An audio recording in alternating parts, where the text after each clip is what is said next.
Olá pessoal, comandante Leonardo Matos aqui, nosso Conexão Gel número 370, sexta-feira, 23 de janeiro de 2026, Trump 2.0 e a ordem global. Realmente mais uma semana impressionante na geopolítica internacional, nas relações internacionais, com o presidente Trump, digamos assim, cruzando algumas linhas vermelhas, como alguns líderes de países europeus, principalmente, comentaram essa semana.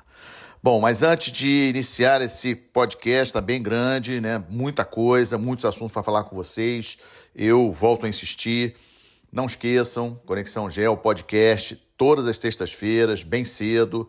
YouTube, Spotify, Apple Podcast. Se gostarem, deixem a avaliação de vocês ao final, deixem comentários. Mas, como sempre peço, compartilhem com seus amigos para nós aumentarmos aí o número de pessoas pensando a geopolítica global. Aliás, eu falo sempre, eu cito muito assim os brasileiros que pensam, mas graças a Deus já tenho muitos ouvintes no nosso país irmão, Portugal, países também de língua portuguesa na África e até mesmo de outros países que usam a legenda, né, com o tradutor para poder me escutar. Fico muito feliz de ter essa notícia de que o Conexão Gel não está apenas no Brasil, né? Também já está chegando a vários países do mundo, fico muito satisfeito. Bom, Trump 2.0 e a ordem global.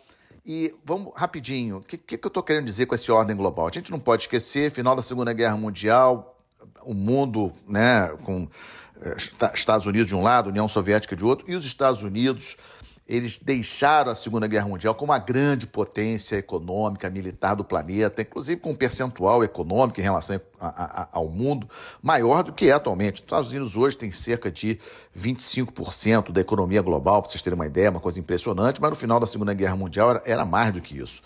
E aí os Estados Unidos criaram o que a gente chama de ordem global, com a criação das Nações Unidas, Banco Mundial, FMI, e outras instituições multilaterais, e os Estados Unidos lideraram, né, uma boa parte do planeta com essas instituições servindo aí também como instrumento para os Estados Unidos manter essa liderança. Depois de 91, fim da União Soviética, o caminho ficou ainda mais fácil para os Estados Unidos realmente dominando, né, com uma grande potência global a partir de 91, sem rivais. A União Soviética, que passou a ser Rússia, depois os outros países, né, que eram da União Soviética, como Ucrânia, Bielorrússia, ficaram independentes.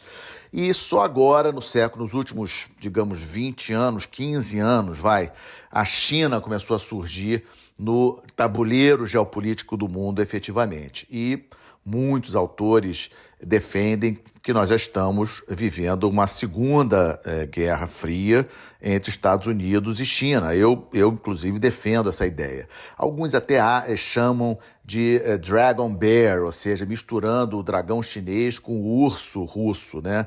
Eu tenho minhas restrições com essa ideia de China e Rússia. Eu acho que é uma aliança geopolítica de momento, em função da guerra da Ucrânia, 2022, a dependência da Rússia e da China, mas a Rússia, na minha avaliação, não gosta, né, os geopolíticos russos, eles na verdade não gostam dessa dependência que eles têm da China. É uma necessidade. Então os Estados Unidos construíram essa ordem, liderando o mundo, e o Trump veio, né, nesse ano de governo, rompendo com tudo isso, né? Segundo o mandato dele, ele montou um governo muito favorável a ele. O primeiro governo dele, os republicanos tradicionais conseguiram rechear, né, o governo dele com muitos nomes de confiança, digamos assim, do partido.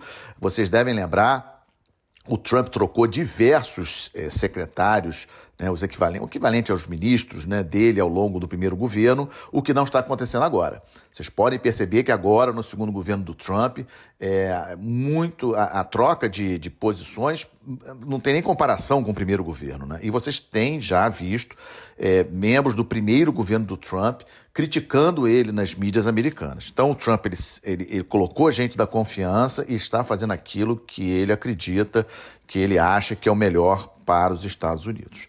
E essa semana, o destaque, digamos assim, foi a questão, o tumulto da semana começou no sábado passado, quando o Trump né? Você já tem acompanhado aqui a questão da Groenlândia, tem falado sobre a questão da Groenlândia, mas sábado o Trump, digamos assim, cruzou uma linha vermelha, porque ele disse que ia impor tarifas extras de 10% para 8 países, inclusive Reino Unido, inclusive Alemanha, inclusive França, a partir do dia 1º de fevereiro, em função aí da postura com relação à questão da Groenlândia, que ele não admite que os Estados Unidos não tenham. Isso, na minha avaliação, uma linha vermelha, porque ele realmente espremeu na parede os europeus, e os europeus, acho que dessa vez, reagiram, e nós vimos aí ao longo da semana, né, isso foi no sábado, domingo, muitas postagens, né, de líderes europeus repudiando a postura do Trump, dizendo que a Groenlândia não estava à venda, que eles iam apoiar a Dinamarca. Segunda-feira, a mesma coisa. Segunda-feira foi feriado nos Estados Unidos. Quando veio terça, o mercado já reagiu. O mercado já deu uma resposta. Queda das bolsas, 2% nos Estados Unidos, preocupado com essa questão da geopolítica, preocupado com a União Europeia partir para a briga, digamos assim, em termos comerciais com os Estados Unidos. E o Trump viajou na terça-feira à noite para Davos, né, o grande evento da semana, como eu já tinha falado na semana passada, o Fórum Econômico Mundial, que acontece na Suíça todos os anos, nesse mês de janeiro. Este ano começou na segunda-feira, termina hoje, né, em Davos, lá na Suíça. E o Trump, quarta-feira, então, fez o seu discurso. Discurso, na minha avaliação, um pouco controverso, algumas questões do país, né, da administração dele, do governo dele, do primeiro ano do governo dele. Soltou algumas frases que eu acho fortes, né, dizendo que de vez em quando o mundo precisa de um ditador, etc. Coisas que a gente até sabe que a realidade do mundo, né, mostra isso, mas coisas que falaram assim para aquele público, o mundo todo assistindo, eu tenho as minhas restrições com essa postura. Bom, mas o mais interessante foi que ele, quarta-feira, teve uma conversa com o Mark Rutte, o secretário da OTAN, o secretário-geral da OTAN, que é a Aliança Militar, 32 países, e o Mark Rutte, impressionante, na quarta-feira, já na terça-feira, ele já estava nos bastidores articulando muito e defendendo a postura do Trump, dizendo que sem o Trump a Europa, a OTAN não teria se reerguido, falou da questão de vários países europeus que cresceram seus orçamentos de defesa, e que se não fosse o Trump isso não teria acontecido. O Mark Rutte muito preocupado ali, o bombeiro, né, dessa crise muito grande entre o Trump e os países europeus, e aí na quarta-feira o Trump recuou. Depois do seu discurso, postou em rede social, dizendo que tinha ficado satisfeito com o acordo, digamos assim, com o que eles tinham acertado. Não disse exatamente o que é, não disse se os Estados Unidos vão comprar a Groenlândia, né? O que começou a sair na imprensa ontem, principalmente, foi presença militar dos Estados Unidos, a questão de acordos sobre minerais, sobre exploração mineral na Groenlândia, mas isso tudo eu tinha até comentado com vocês na semana passada que era uma coisa que o Trump poderia fazer sem comprar a Groenlândia, sem ser assim tão ostensivamente agressivo com relação à Groenlândia, com relação à Dinamarca, peitando, digamos assim, os europeus, né, os aliados europeus. E aí que eu acho que é o ponto perigoso dessa postura do Trump, né? O Trump ele tem, já desde o início desse segundo governo, volta e meia, peitado, digamos assim, a Europa, fala de imigrantes, falou no discurso dele de quarta-feira essa questão dos imigrantes que estão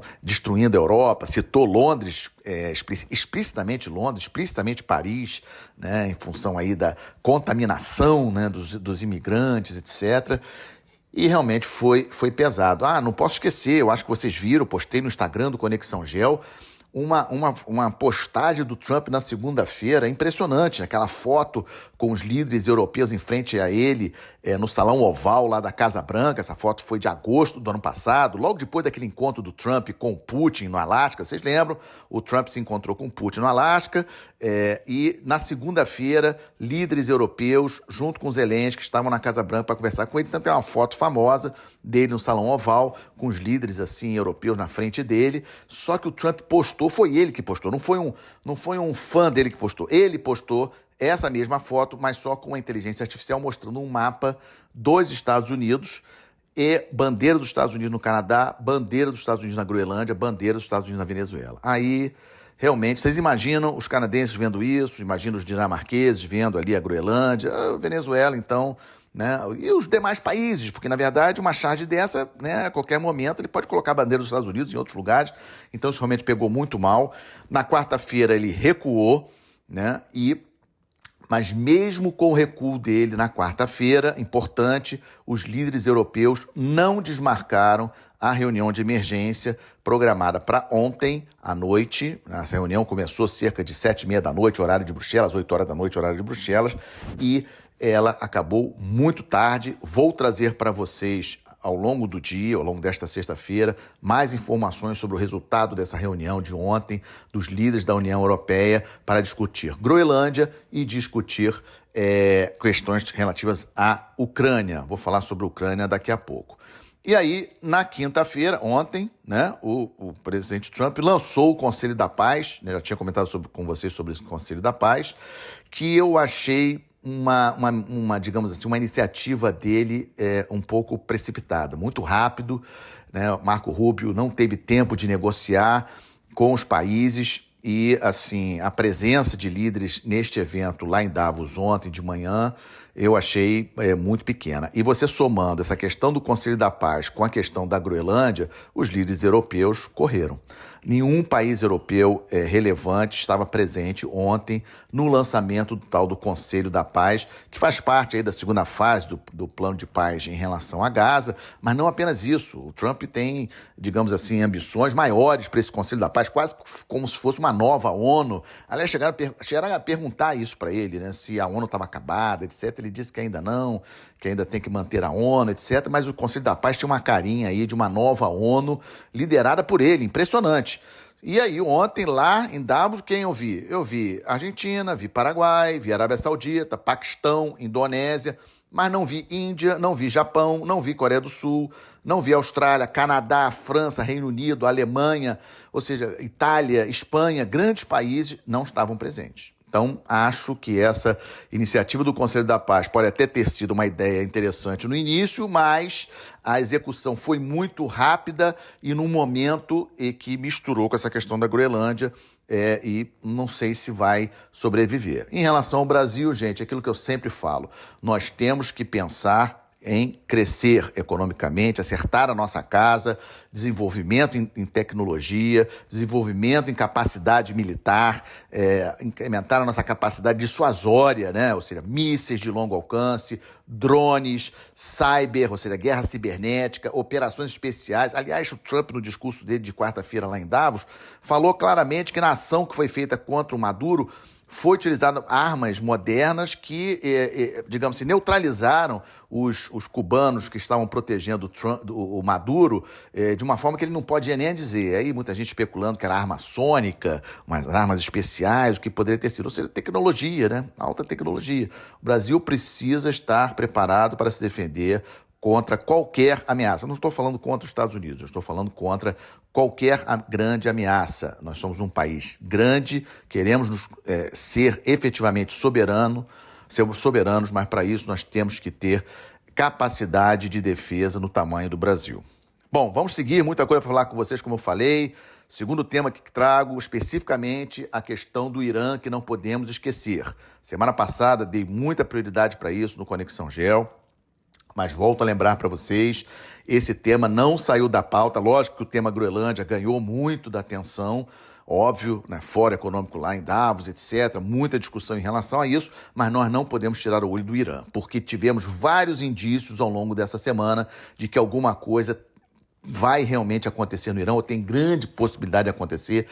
Aparentemente, o presidente Trump, inclusive, já decidiu fazer alguma coisa em relação a isso. O Trump, por exemplo, uma das várias coisas que ele postou essa semana, ele postou uma mensagem que o Macron tinha mandado para ele na segunda-feira, no WhatsApp dele, e uma das frases que o Macron falou foi exatamente a questão do Irã. Ou seja, nós podemos fazer grandes coisas em relação ao Irã, alguma coisa nesse sentido, dando a entender uma possibilidade de troca de regime, ou seja, de um plano, de um ataque para neutralizar a Guarda Revolucionária Iraniana, talvez até eliminar o Ayatollah Khamenei, né, para que o presidente Pezeshkian, possa assumir. É um presidente moderado que está no poder, mas, logicamente, ele não tem o poder efetivo no Irã em função do Ayatollah Ali Khamenei e os outros clérigos que estão em volta dele. Então, a Guarda Revolucionária protege o Ayatollah e já expliquei isso para vocês, né? Lá no Irã tem forças armadas regulares, mas tem a Guarda Revolucionária muito forte. Então, este ataque dos Estados Unidos ao Irã pode ser contra a Guarda Revolucionária e contra o regime dos Ayatollahs especificamente. O grupo de batalha do USS Abraham Lincoln, que saiu do Mar do Sul da China na semana passada, está se aproximando lá da região do Mar da Arábia, na região das proximidades do Oriente Médio, a área de operações da 5ª Esquadra dos Estados Unidos. A 5ª Esquadra dos Estados Unidos é sediada lá dentro do Golfo Pérsico, lá no Bahrein, comando da 5ª Esquadra. E, obviamente, eu não tenho como precisar exatamente onde o Abraham Lincoln está neste momento, mas as estimativas é que o grupo de batalha chegue na área de operações domingo ou segunda-feira, no mais tardar terça-feira. Então vamos ficar de olho, vamos acompanhar. Diego Garcia, aquela ilha onde tem a base famosa lá no sul do Oceano Índico, está cheia de aviões de combate dos Estados Unidos, o que não tinha 2 semanas atrás. Agora sim ali uma capacidade de ataque muito grande. E só para vocês verem como tem alguma coisa aí por trás com relação ao Irã, o ministro de Relações Exteriores iraniano postou uma carta no Wall Street Journal, que é um conhecido jornal dos Estados Unidos, na terça-feira, essa semana, quase que pedindo ao Trump para não abandonar a diplomacia e não partir para a opção do conflito, né? Por que o ministro de Relações Exteriores do Irã ia postar isso essa semana se não tivesse alguma coisa? Lembrando vocês, Irã, 90 milhões de habitantes, muita história, ou seja, é um povo orgulhoso, é difícil, vejo com dificuldade, por isso que eu já falei na semana passada, acho muito difícil o filho do Shah Reza Pahlavi ser aceito pelo Irã como uma solução, né? Eu vejo muito como solução essa possibilidade aí do Pezeshkian liderar. Mas vamos aguardar, né? Obviamente é um assunto muito importante. E para não esquecer, para não deixar de falar, lá no Oriente Médio também essa semana, muito importante a ação dos Estados Unidos contra células do Estado Islâmico, muito importante essa ação dos Estados Unidos. Na Síria, né, células do Estado Islâmico. Os Estados Unidos realizou ataques na Síria contra células do Estado Islâmico. E também muito importante a ação do exército sírio contra forças curdas. Os curdos ocupam o nordeste ali da Síria, inclusive uma parte importante de produção de petróleo. Então o exército sírio conseguiu, digamos assim, empurrar um pouco essa linha, né, essa fronteira com esse enclave curdo dentro da Síria, para que digamos assim, o governo sírio tivesse acesso às plataformas de petróleo. Um movimento interessante, vamos acompanhar. Lembrando que o governo sírio atual, sunita, tem forte apoio da Turquia. E falando em Turquia, só fechando essa parte de Oriente Médio, fiquem atentos a esse triângulo Israel, Turquia e Arábia Saudita. Por quê? Porque no início da semana, o Netanyahu o Ministério de Relações Exteriores de Israel soltou que Israel não estava satisfeito com o fato do Trump ter convidado para o tal do Conselho da Paz Turquia e Catar, né? Especificamente esses 2 países. Então, a Arábia Saudita é grande poder econômico do mundo árabe, mas a Turquia cada vez mais forte, indústria de defesa forte. A Turquia é sunita também, mas obviamente são turcos, né? Não são árabes. E Turquia e Israel já estão se bicando aí há bastante tempo. A Turquia com muita influência na Síria, na nova Síria, no novo governo da Síria. Então fiquem de olho nesse triângulo aí, nesse jogo ali do Oriente Médio. Estados Unidos tem ótimas relações com esses 3 atores, Israel, Arábia Saudita e Turquia, mas vale a pena nós acompanharmos para ver aonde que isso vai dar. E aí, estamos de olho nesse novo Japão. Primeira-ministra Sanai Takaichi, do Japão, a primeira-ministra mulher do Japão na história, dissolveu o parlamento e convocou novas eleições para 8 de fevereiro. Por que ela fez isso? Porque ela estava governando com um parlamento que era de maioria de outros partidos, né? Ela não tinha maioria no parlamento japonês. O partido dela não tinha maioria no parlamento japonês. Então, ela está com uma popularidade muito boa lá no Japão. Os japoneses, de uma maneira geral, viram assim ela muito forte, uma figura de força. Nós não podemos esquecer da história do Japão, gente. Isso é muito importante, sempre lembro isso, né? Em geopolítica, tem que analisar a geografia, tem que analisar a história. E a primeira-ministra do Japão, ela levou muito isso em consideração. Vocês lembram aquele discurso que ela fez no dia 7 de novembro, lá no parlamento japonês, falando sobre Taiwan, de que se Taiwan fosse atacado, o Japão teria que fazer alguma coisa, a China veio, e essa postura da China contra o Japão naquele momento em função de Taiwan gerou aí, digamos assim, não chegou a explodir o nacionalismo japonês em relação a isso, não, mas vimos muitos movimentos já positivos apoiando ela está com uma popularidade alta, e aí ela pagou para ver, convocou eleições para 8 de fevereiro, vamos seguir de olho. Japão, terceiro país em construção naval do mundo, quarta, quinta economia do planeta, né? Provavelmente ultrapassada agora pela Índia, a Índia já assumindo a quarta posição em termos de economia global, mas Japão com muita tecnologia, então não é um país qualquer. Rússia e Ucrânia, mais importante dessa semana, reunião entre os negociadores americanos e os negociadores ucranianos na Flórida, isso aconteceu no último final de semana, e em Davos, ontem, reunião do Trump com Zelensky, os negociadores americanos voaram para a Rússia para se encontrar com Putin. E é previsto ainda hoje, nesta sexta-feira, o primeiro dia de uma reunião inédita envolvendo os três países formalmente. Estados Unidos negociando, Rússia, uma delegação da Rússia e uma delegação da Ucrânia, nos Emirados Árabes Unidos, em Abu Dhabi, previsto para hoje e amanhã, sábado. Então vamos aguardar, podemos ter novidades. Não sabemos ainda se os negociadores americanos conseguiram convencer o Putin com relação à questão de Donetsk, né? Aquela questão das forças ucranianas deixarem a parte de Donetsk que elas ainda ocupam, cerca de 20%, 25%. Então vamos aguardar, podemos ter novidades ainda amanhã ou domingo em relação à questão de Rússia e Ucrânia. E sobre esse assunto, uma novidade muito interessante. Ontem, quinta-feira, a França, pela primeira vez, um país europeu faz isso, intercepta um navio-tanque da frota fantasma da Rússia numa ação parecida com os Estados Unidos, né? Aquilo que os Estados Unidos têm feito, que vocês têm visto, né? De abordar navio-tanque. Mesma coisa, a França abordou no Mar Mediterrâneo um navio da frota fantasma da Rússia, né? Aqueles petroleiros, né? Que andam aí, navegam apagados eletronicamente, digamos assim, para não serem detectados pelas marinhas dos países. E dessa vez a França apresou o navio, ou seja, um movimento muito interessante do Macron. Isso não tinha ocorrido antes, então vamos ficar de olho aí nessa movimentação de negociação Rússia e Ucrânia e nesse movimento que a França fez ontem, um movimento inédito. Também estamos de olho, obviamente, na Venezuela. Novidades da Venezuela, Delcy Rodrigues trocou outros comandantes militares venezuelanos, né? Interessante isso, e ela mesma informou que os Estados Unidos repassaram à Venezuela 300 bilhões de dólares relativos ao petróleo que os Estados Unidos já venderam, daqueles navios que os Estados Unidos já apresaram, que totalizou, segundo informações que temos aí de várias fontes abertas, 500 milhões de dólares, todo o petróleo que os Estados Unidos apresou da Venezuela nessas últimas semanas, e desses 500 milhões, 300 milhões teriam sido já enviados para a Venezuela. A própria Delcy Rodrigues falou desses 300 milhões. E uma notícia que nós não temos como confirmar, mas me soou assim, muito interessante.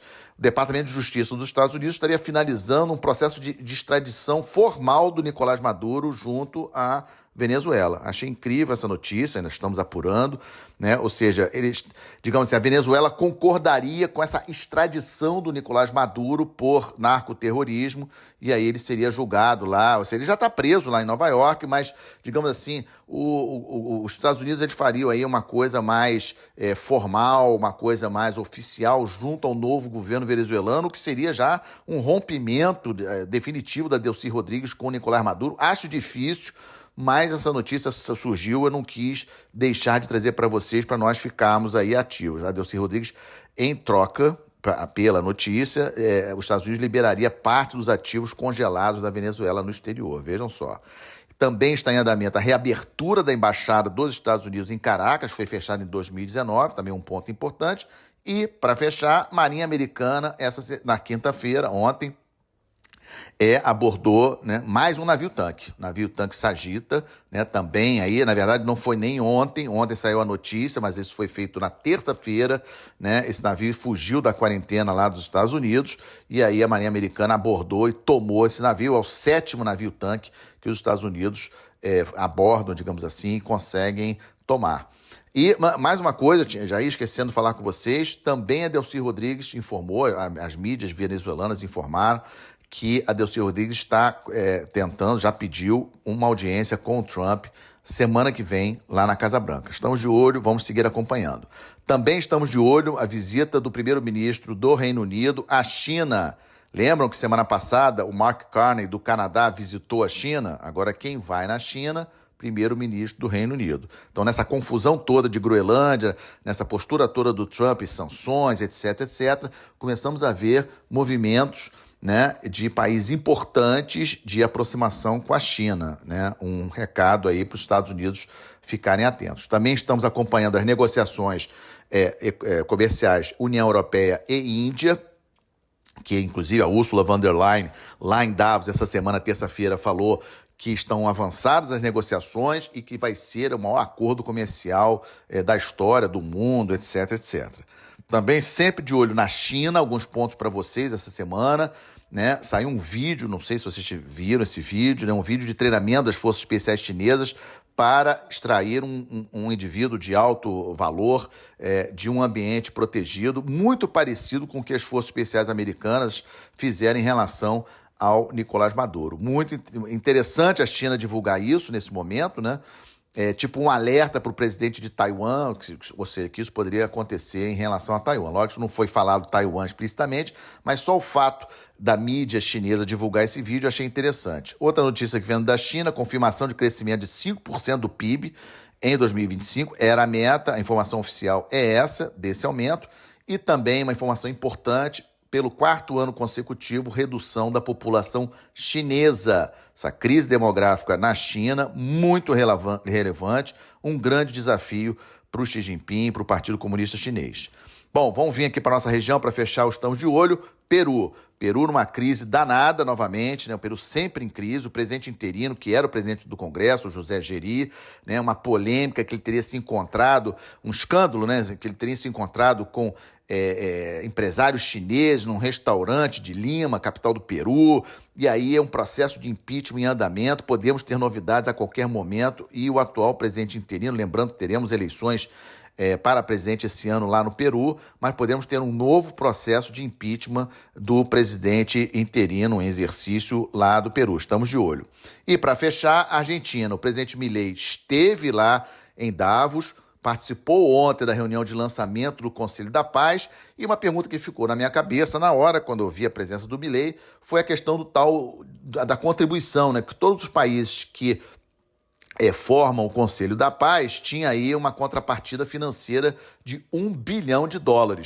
A gente sabe que a Argentina está aí com as suas reservas em dólares muito, né, com uma situação muito difícil. Os Estados Unidos, inclusive, ano passado, ajudou fortemente essa questão das reservas argentinas. E aí vem uma notícia que acho importante passar para vocês, uma notícia que vem da mídia argentina, de que a Argentina teria aceitado, em troca desse US$ 1 bilhão, ceder o porto comercial e a base naval de Ushuaia para os Estados Unidos. Ou seja, Ushuaia, como vocês sabem, é aquela cidade mais importante lá da Argentina, bem no sul, né, bem lá na pontinha da América do Sul, muito próxima da Antártica, né, dos 5 hubs logísticos antárticos, né, Ushuaia, Punta Arenas, Cidade do Cabo na África do Sul, Austrália também, e Nova Zelândia, Christchurch na Nova Zelândia. Ushuaia é a cidade mais próxima da Antártica. Então, logicamente que uma base dos Estados Unidos em Ushuaia é uma novidade. Nós estamos acompanhando a possibilidade, vocês devem lembrar, há anos atrás, muita especulação sobre a possibilidade de uma base da China lá em Ushuaia, e agora essa troca, digamos assim, dessa contribuição para o Conselho da Paz para que os Estados Unidos possam operar tanto o porto comercial como também a base naval argentina lá em Ushuaia. Provavelmente não é que os Estados Unidos vão ocupar totalmente a base naval em Ushuaia, mas teriam o direito de utilizar essa base naval de Ushuaia com mais frequência. Nós não temos detalhes, uma notícia de ontem à noite lá da imprensa argentina que quis trazer aqui para vocês estarem informados. Vamos estar de olho com qualquer novidade com relação a esse acordo Argentina-Estados Unidos, trarei para vocês. E para fechar, como sempre, uma boa notícia: ciência brasileira. A Anvisa autorizou semana passada, só tomei conhecimento essa semana, de testes clínicos de um medicamento inovador, né, desenvolvido pela pesquisadora a doutora Tatiana Coelho Sampaio, da UFRJ, universidade aí que sempre trouxe aí muitas alegrias para o Brasil, tratar lesões na medula espinhal. Achei isso sensacional, é algo inédito, né, no mundo, e essa substância vai começar a ser testada, digamos assim, vai ser oferecida para pacientes, novos pacientes. A Anvisa já autorizou o uso desse medicamento inovador. São 25 anos de pesquisa da professora Tatiana e sua equipe. Parabéns ao FRJ, parabéns à doutora Tatiana e à sua equipe. Fico muito feliz, esse é o Brasil que eu acredito, e com isso termino mais esse Conexão Gel. Muita coisa, muitas notícias aí para vocês, muitas coisas para vocês refletirem, né? Agradeço pela audiência de vocês, pela confiança no meu trabalho. Um excelente final de semana. Até a próxima sexta-feira. Muito obrigado.